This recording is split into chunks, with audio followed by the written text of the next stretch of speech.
Zeleni turizem je tisti turizem, ki ga želimo v Sloveniji razvijati v bodoče. Mislim, da imamo konsens, najširši konsens med slovenskim menedžmentom, med menedžmentom destinacij, kajti ta turizem zagotavlja neko konkurenčnost Slovenije kot države, slovenskega turizma in destinacij na daljši rok.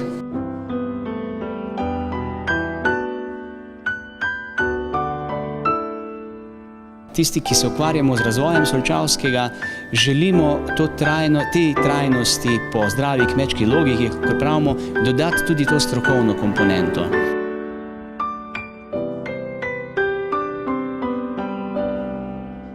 Ja, gre za nekoliko višji nivo kempiranja, ki smo ga pri nas želeli in ga tudi povezujemo z našim izročilom ali pa tradicijo, dediščino. Zato nismo šli v neke tipske enote, ki se pojavljajo po vsej Evropi ali pa po vsem svetu, ampak smo skladno s partnerskim arhitekturnim birojem zasnovali gozdne vile. S tem ponujemo bivanje na višjem nivoju in pa tudi povezavo z našo tradicijo.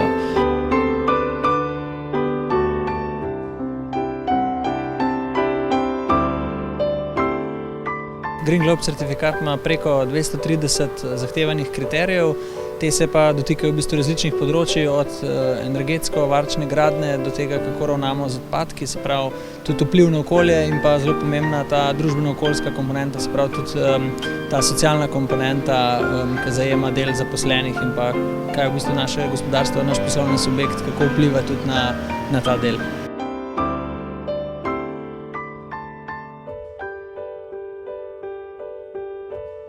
Lokalno prebivalstvo, ki tukaj živi stoletja oziroma že tisočletja, je najbrž tisto, po mojem mnenju, ki najbolj ve, kakšne produkte bi se želeli razvijati, kakšni bodo tisti produkti, ki bodo njim prinašali ekonomsko vrednost in ki bodo nenazadnje tudi obrnjeni v ohranjanje narave. Ker če pomislimo dobro, zavarovano območje imamo v Sloveniji 100 let.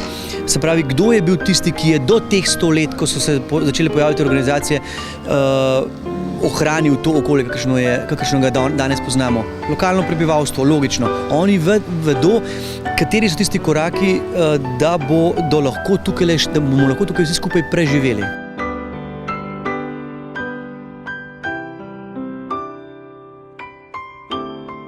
Vsako leto do sedaj je Evropska unija razpisala določeno temo.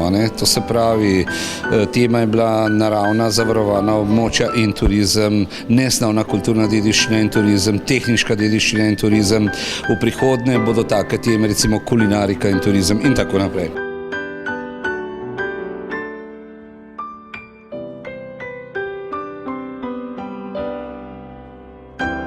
To pomeni, da smo odgovorni do okolja, da uporabljamo, da skrbimo za energijo, da uporabljamo alternativne vire energije, da skrbimo za racionalno gospodarjenje z odpadki, da odpadkov čim manj nastaja in pa seveda tudi zato, da smo čim bolj povezani z našim lokalnim okoljem.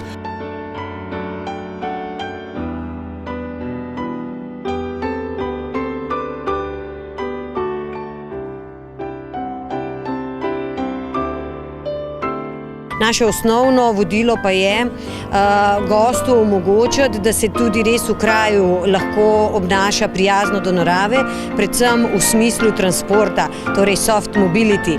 No, ravno zdajle verjetno se je slišal tudi vlak. Eden od pogojev je, da je kraj dostopen z vlakom. Na Bledu to srečo imamo, tako železniška postaja Bled jezero, kot konec koncev tudi Lesce Bled.